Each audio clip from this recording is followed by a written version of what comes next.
Did you hear what I was playing, Lane? I did not think you polite to listen, sir. I'm sorry for that. For the sake, I don't play accurately. Everyone can play accurately, but I live with wonderful expressions. As far as the piano is concerned, I can sound for life. Yes, sir. I've got the kicking percentage to start for the Dracula. Yes, sir.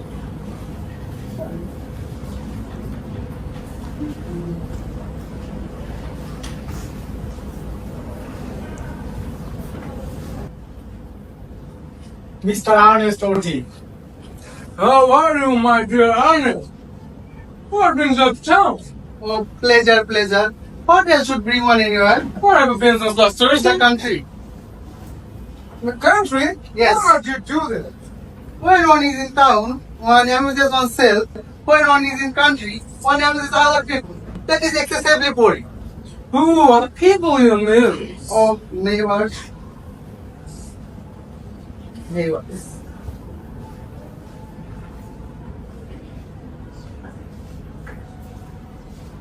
Why this cumber sandwiches? Why all this cup? Who is going to tea? Who else has killed the definitely on Charlotte and Gwendolyn? Hey, do not just keep them sandwiches. This is especially for my Charleston's. You would have some ground budgets for Gwendolyn.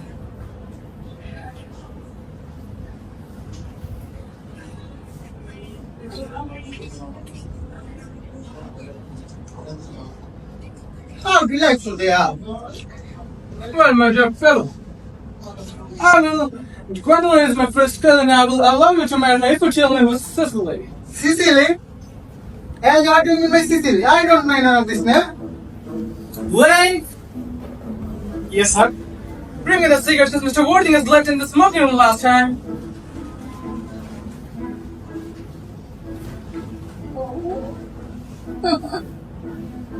What? Do you mean we haven't been serious all this time? Yes, but this isn't your cigarette case. This cigarette case is a present from someone with the name of Cicely who told me that you didn't know anything badly. Actually, Sicily happens to be my aunt. Oh, you are? Yes, old charming lady she is. Lives at Tranby's Oil. Give me back my cigarette. Yes, but what does she call herself Little Cicely if she's around? From Little Sicily. What you found just love. My dear fellow, you are thinking too much. Some are tall, some are not tall. Do you think everyone should look like exactly your aunt? That is totally absurd. For heaven's sake, provide me cigarette. Yes, but where does your uncle or uncle besides him and Jack too? It's Ernest. It isn't Ernest, it is Jack. You both told me it was Ernest. I've introduced you to everyone as Ernest, and you answer to the name of Ernest. You're the most earnest-looking person I ever know. Actually, I am Ernest in town and Jack in the country. And the cigarette case was given to me in the country. Oh, I've always suspected you of being a confront instead of Bunbury's, and now I'm quite sure of it. Banbaris? What do you mean by Banbaris? I'll tell you that, but at first, you'll tell me where Ernest in the town and Jack in the country. Well, provide me cigarette case first. Okay? Here is this, number two, that pray you make it improbable. In order to get up to town, I have always pretended to have a younger brother in the name of Ernest and gets into most dreadful scrapes. I was going to write saying you were Bunbury's. In fact, you're the most helpful Bunbury said no. I am not a Banbaris at all. If Gwendolyn accepts me, I am going to kill my brother in any case. If you ever get married, it seems to be extremely problematic. What nonsense! If I marry a charming girl like Gwendolyn and she is the only girl that I would marry, Lady Blacknail and Miss Blackbird. Good afternoon, Rajan. I hope you are behaving very well. I'm feeling very well on Charlestown. Well, that's not quite the same thing. Better two things rarely go together.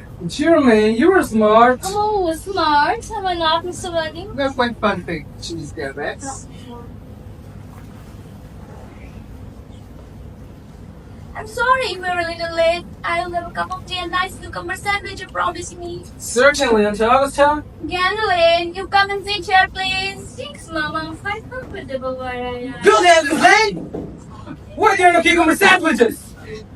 There are no cucumber in the market, sir. I want down to it. No cucumber? No, sir. I not even ready money. That will do, Lane. Thank you. Yes, sir. Oh, and Augustine, I'm really sorry for your cucumber sandwich. This really makes no matter. I rely on you and your music for me. You see, if one plays good music, people don't listen, and if one plays bad music, people don't talk. I've grown with program that I've journaled. If you please kindly come to the next room for a while. It's very thoughtful of you. Thank you, Elderman. Gwendolyn, you will accompany me. Certainly, Mama.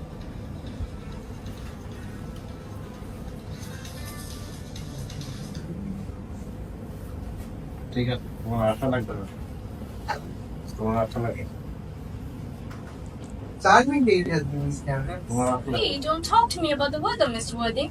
Whenever people talk to me about the weather, I always feel quite certain that it means something else, and that makes me so nervous. I do in something else. I thought so. In fact, I'm never wrong. And I would like to be allowed to take advantage of Lady Bracknell's temporary absence. I was certainly advised you to do so, but Mama has a way of coming back suddenly into a room.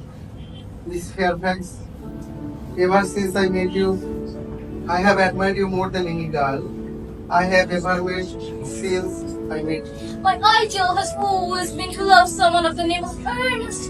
The moment Algernon first mentioned to me that he had a friend called Earnest, I knew I was destined to love you. You really love me, Gwendolyn? Passionately. Darling, you don't know how happy you have made me. My own Ernest. But you don't really love me. My name wasn't Ernest. But your name is Ernest. Yes, but supposing it was something else. Don't you love me then? That is clearly a metaphysical speculation. I don't care about the name of Ernest. I don't think that name suits me. It suits it perfectly. It's a divine name. It has a music of its own and it produces vibrations. Gwendolyn, I think there are a lot of charming names that aren't. I think, for instance, Jack, a charming name. Jack? No! There's very little music in the name Jack, if it all indeed. It Well- is not true. It produces absolutely no vibrations. Well, Gwendolyn, I must say that I should get this. I mean, we should get married. There is no time to be lost. Married, Mr. Worthy? Well, surely. But you haven't proposed to me yet. The subject has not even been touched on. Well, may I propose to you now? I think it would be an invaluable opportunity.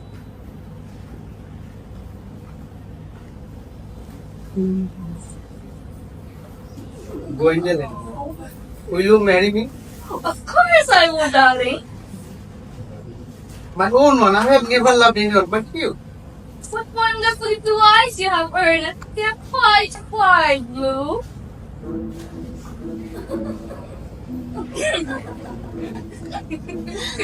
Mr. Worthing! Right, sir! From this very recommend posture, it will interrupt! Mama, I must take you to retire. This is no place for you. Besides, Mr. Worthing is not quite finished yet. Finished? What, may I ask? Nothing against Mr. Worthing, Mama. Pardon me, Gwendolyn. You are not engaged to anyone. And I will have some questions for you. Gwendolyn, you will wait for me in the carriage. Mama. In the carriage, Gwendolyn. Yes, Mama. In the carriage, Gwendolyn. Okay.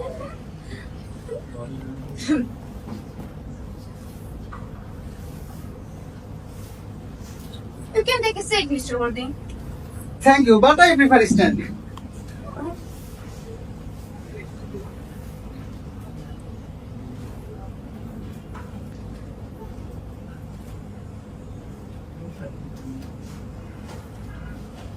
Well, do you smoke? Well, I must admit I.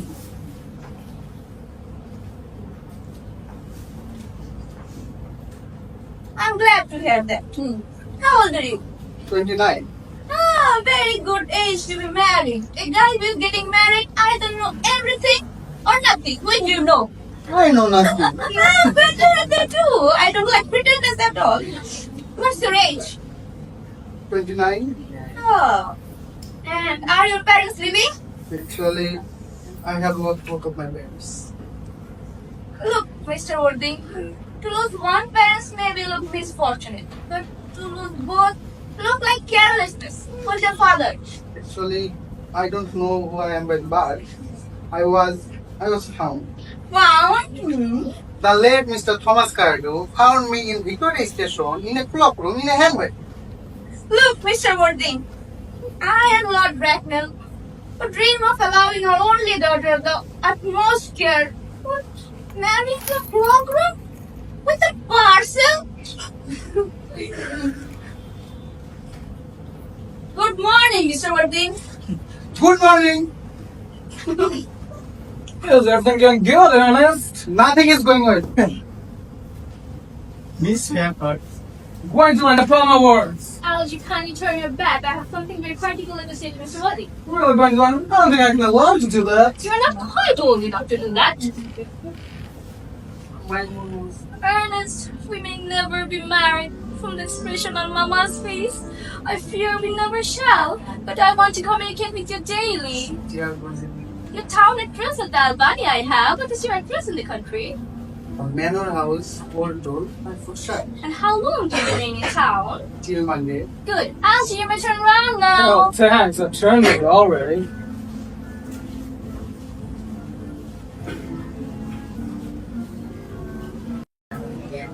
Look after your journal books on the table. Welcome, Mr. Jossible. Thank you, Cecily. Just strange. Was I questioned enough to be Mrs. Young pupil? I would hang upon her leave. Mr. O'Day, I suppose has not returned from town yet? We do not look for him till Monday afternoon. Ah, yes, he would like to spend his Sunday in London. I think, dear doctor, I'll have a stroll with you. I find I have a headache after, and my work might do it good. Ah, with pleasure.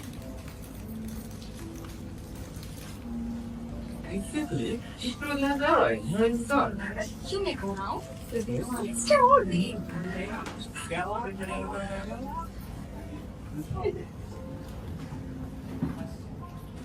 You are my little cousin, sure. You are under some strange mistake. I'm not little. In fact, I deliver more than usually talk for my age. But I'm your cousin Cecily. You are Uncle Jack's brother I saw from your card. My cousin Earnest, my wicked cousin Earnest. Oh, I'm naturally wicked at all, cousin Cicely.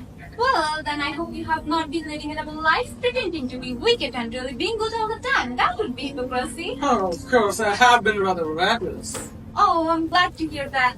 Now we mention the subject. You shouldn't be so proud of that, though it was legal. It's much pleasure being here with you. I can't understand how you're here at all. Uncle Jack won't be back till Monday afternoon. Well, that is a great disappointment. I'm obliged to go up with the first train on Monday morning. I have a business appointment that I'm anxious to miss. Couldn't you miss it anywhere but in London? No, it's in London. Well, I know, of course. But still, you had better wait till Uncle Jack's arrive. He wants to talk to you about your immigrating. What? You're immigrating. He's sending you Australia. Australia? Absolute death. Well, he said at Wednesday night that you have to choose between this world and Australia. Well, the accounts I received of Australia are not particularly encouraging. This world is good enough for me, cousin Cicely. But are you good enough for that? Well, I'm afraid I'm not that. That's why I want you to reform me, and you may take it a mission if you don't mind, cousin Cicely. I'm afraid I have no time, but this afternoon. Well, would you mind informing me this afternoon? It's rather quite silly of you. But still, you should try. I will. I feel better already. But you are looking little hoarse. That's because I'm hungry. How thoughtless of me. Won't you come in? Surely, but might I have their second hole first? Marshall Nail. No, I'd sooner have pink rolls. Why? Because you were like a pink rose, cousin Cicely. I don't think you should talk to me like that. Miss Prism never says such things to me. Oh, damn, Miss Prism is a short-sighted old lady. You will treat us girly if so. I don't think I would ever get a sensible man. I don't know even how to talk to him.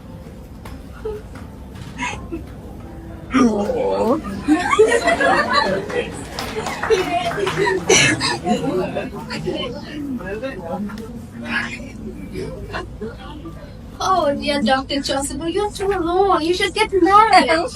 Believe me, I don't deserve such a name.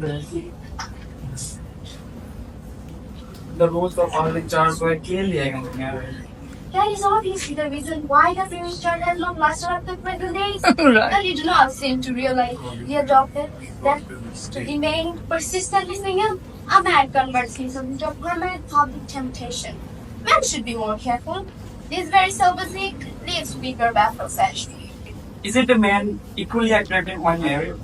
No married man is ever attractive except to his wife. And often I have been told not to able to have. That actually depends on the intentional behavior of the woman. Maturity can always be trusted on. Rightness can be trusted. Young women agree. I spoke horticulturally. My metaphor was drawn for this. But where's Sicily? For us, is for us to the schools. Mr. Worthing. Little Ording. This is indeed a surprise. We did not look for you till Monday afternoon. I have returned sooner than expected. My brother Earnest died about his beds. Very sad indeed. Was the cost that mentioned? Severely it seems. I suppose you know how to Christian, alright? I mean, you are continually Christianing, aren't you? Uncle Jack! I'm pleased to see you back. But what horrible clothes you have got on? Just go and change them. Guess who is in the dining room? Your brother. Who? Your brother, Mr. Earnest, has arrived a few moments ago. What nonsense, I haven't got a brother. Uncle Jack, don't be so heartless. I'll tell him out and you'll shake hands with him. Won't you, Uncle Jack? My brother is waiting in the dining room. I don't know what it all means. That is perfectly absurd.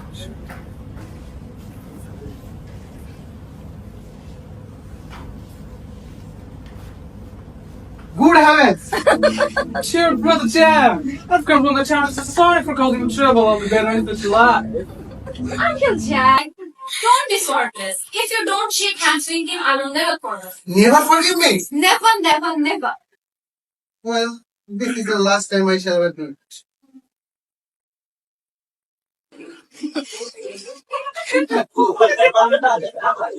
It's so pleasant, isn't it, to see a perfect reunion? I think we might lead two brothers together. Cecily, you should come with us. Certainly, Miss Prism. You did a very beautiful action today, dear child. We should not be premature in our judgments. I'm happy for that. You and your scandal as you should get off this place as soon as possible.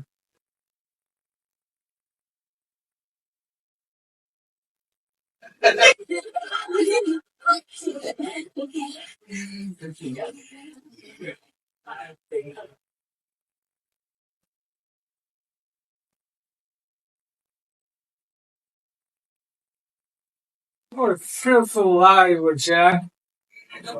I've never been called back to town at all. I think it has been a great lead for me. I'm in love with Cicely. That is everything. But I must see her before I go and make another arrangements for the Bunbury.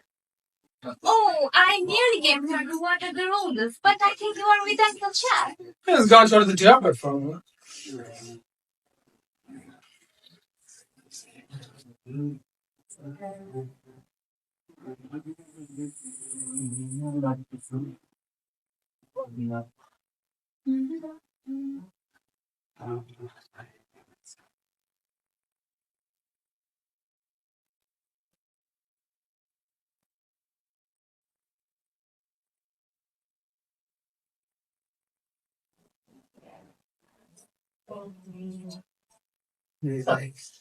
I have to Mr. Earnest things in the room next to your son.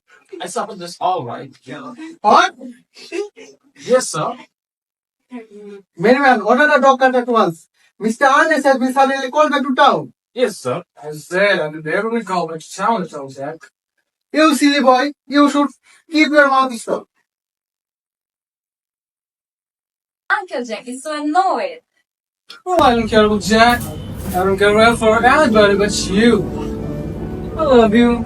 You will marry me, won't you? You silly boy, of course. Why you have been engaged for last 3 months? About 3 months? Yeah. Oh, darling, when the engagement is special. On the 14th February last. What perfect angel you are, Cicely. I shouldn't be away for more than half an hour. I'll be back in no time. Who impatient boy he is. Miss Fairbank has just called to see Mr. Wilde on very important business. Isn't Mr. Worthing in his library? Mr. Aldwood, our author shop is some tricycle. Okay, call the lady coming and bring some tea. Okay.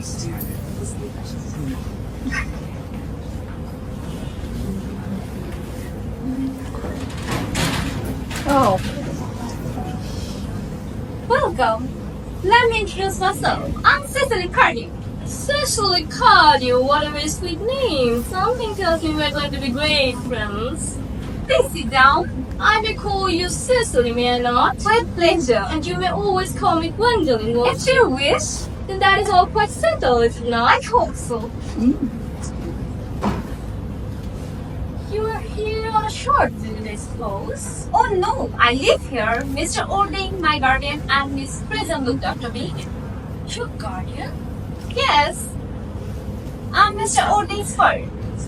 Oh, that's so secretive of him. Ernest never mentioned to me that he had a word.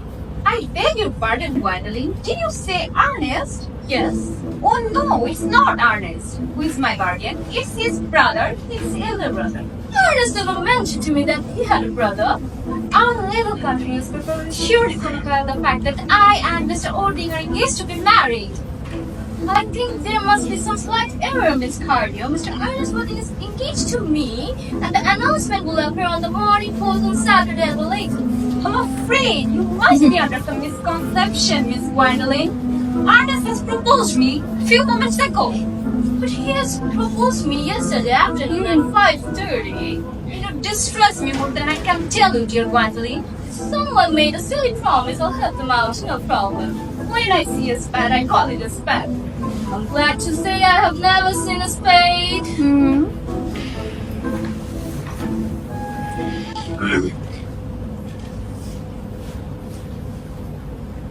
Ernest! My own Ernest! A moment. May I ask you if you're engaged to be married to this lady? To this little Sicily? Of course not. What could have put such an idea into your pretty little head? Thank you, you may. I knew there must be some misunderstanding, dear Gwendolyn. The gentleman who is holding your hand is my guardian, Mr. Ording. I beg your pardon? Yes, he's Uncle Jack. Jack! My own love. Wait a moment. Are you engaged to be married with this lady? You watching, lady? Good heavens, Gwendolyn! Of course not. What could put up such an idea in your pretty little head? Thank you, you may. Yes. Miss Cardew, I knew there was some slight error. The gentleman who's now holding your hand is my cousin, Mr. Algernon Moncrief. Algernon Moncrief? Are you really called Algernon? Oh, I can't deny it. Is your name really Jack? A gross deception has been practiced on both of us. My poor wounded Cecily, my dear Gwendolyn. I don't deny anything if I lied. Actually, my name isn't Ernest at all. It is Jack. It has been Jack for years. Gwendolyn, Cecily. Actually, telling the truth is hard for me. Actually, I don't have any brother, and I don't have any plan on having one. No brother at all? None. Have you never a brother of any kind? Never. None of any kind. Cecily, let us go into the house. They'll hardly want you to come after us there.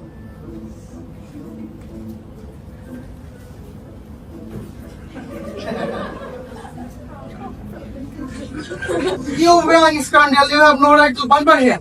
Well, that is one of the rights of country anywhere one chooses. Every state of members knows that. Listen carefully. I wanted to be engaged to Gwendolyn. I love her, that is all. So simply, I want to be engaged to Cecily at John. How can you sit there calmly eating muffins while you're in this horrible trouble? You are perfectly heartless. I cannot eat muffins in a regimented manner. Better to look at my cuts. One should always eat muffins for calories. There are only one to eat them.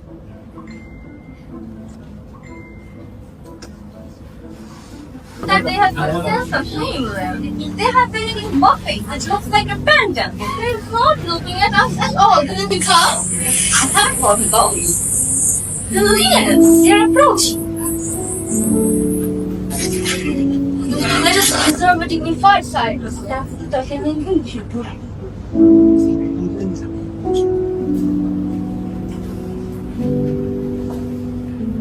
Mr. Worthy, I just have one question to ask you. Mr. Moncrief, can you please answer my question? Why did you pretend to be my guardian's brother? I'm not having an opportunity of meeting you. That's quite a satisfactory explanation. Yes, dear, you can believe him. And what explanation do you have to offer? Did you want him to meet me as often as possible? Can you count it, Mr. Evans? The explanation seems to be satisfactory, especially Mr. Worthy. So, do you think we should forgive them? Yes, I know. Certainly. Your Christian names are still uninsertable barrier, that is all. Our Christian names? Is that all? But we are going to be Christian this afternoon. For my sake, you're going to do this terrible thing? I am. Please me, you are going to do this? I am. Charlie. Charlie. Larry Bracknell.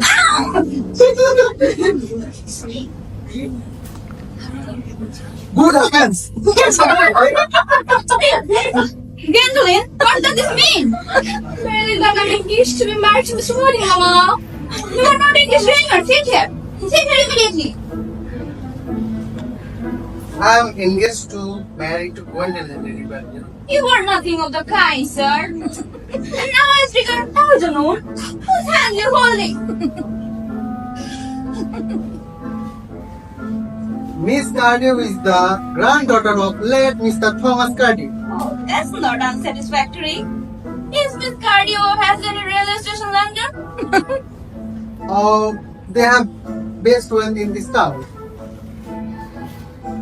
Is Miss Cardio has any little fortune? Around 130,000 pounds in the funds. That's all. Goodbye, Lady Bracknell. Around 130,000 pounds in the funds. Miss Cardio looks like most attractive young lady now. Come over, dear. Turn around, sweet child.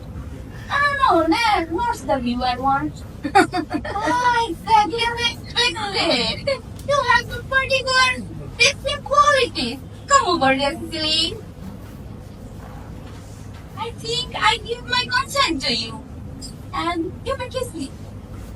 You can call me Aunt Augusta too. Thank you, Aunt Augusta. Thank you, Aunt August.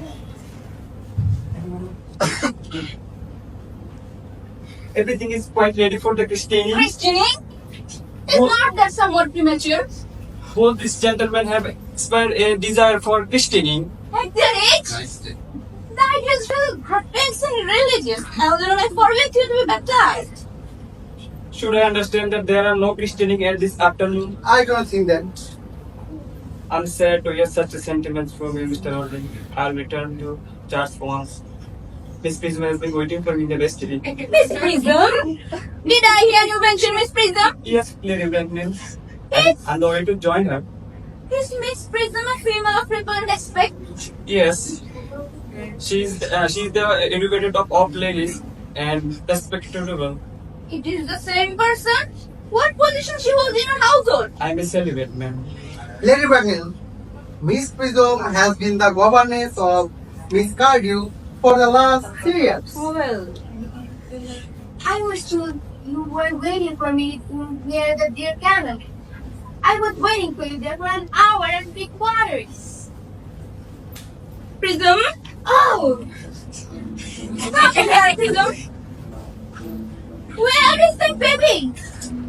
You left Lord Bracknell with the baby boy in a stroller. To dissipate and never come back. 4 weeks later, the police found the baby boy stroller in a base order with a manuscript sentimental free volume novel. Lady Bracknell, I admit with shame that I don't know. I accidentally put the manuscript of my novel in the baby's stroller. And I put the baby in my handbag. Why did you deposit the handbag? Do not ask me, Mr. Worthy. Yes, but I want to know why did you deposit the handbag? In one of the largest stations in London. Which railway station? Victoria, the Brighton line. Okay, I must go. Uncle Jack seems strangely irritated. Your guardian has a very beautiful nature.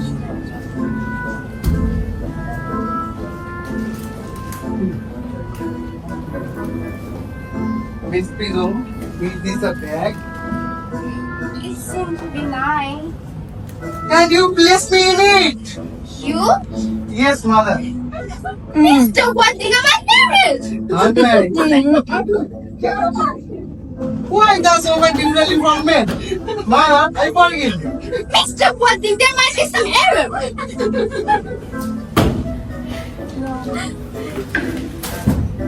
My own. But what own are you? What is your Christian name?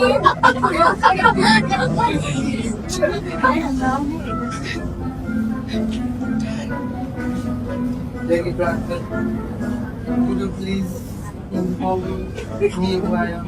Well, I think the idea I give you is not altogether basic. You are the son of my poor sister, Mrs. Margaret. And Algernon must be your brother. And his elder brother. I have a brother after all. Not till today, old boy. That's mentioned. That's not about practice.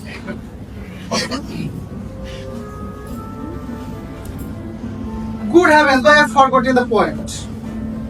Being the eldest son, you're naturally after your father and his name. Okay, but what was my father's Christian name? I can't recall it. I didn't know the Christian name was. Why, I had no doubt he had one. Ellie, can you recollect what my father's Christian name was? We were never even on speaking terms. He died before I was a year old.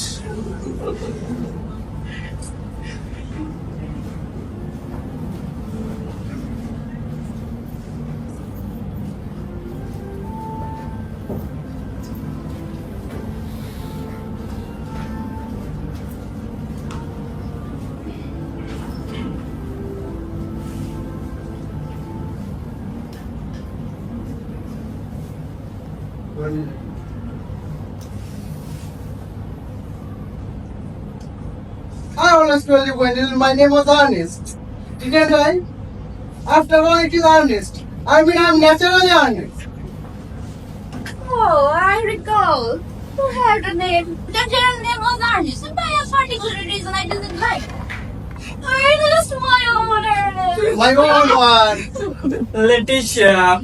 Patrick at last. Especially at last. What are you at last? Wow, my nephew. You seem to be displaying a trivial signs of triviality. Aunt Augusta, for the first time ever in my life, I have realized the vital importance of being honest.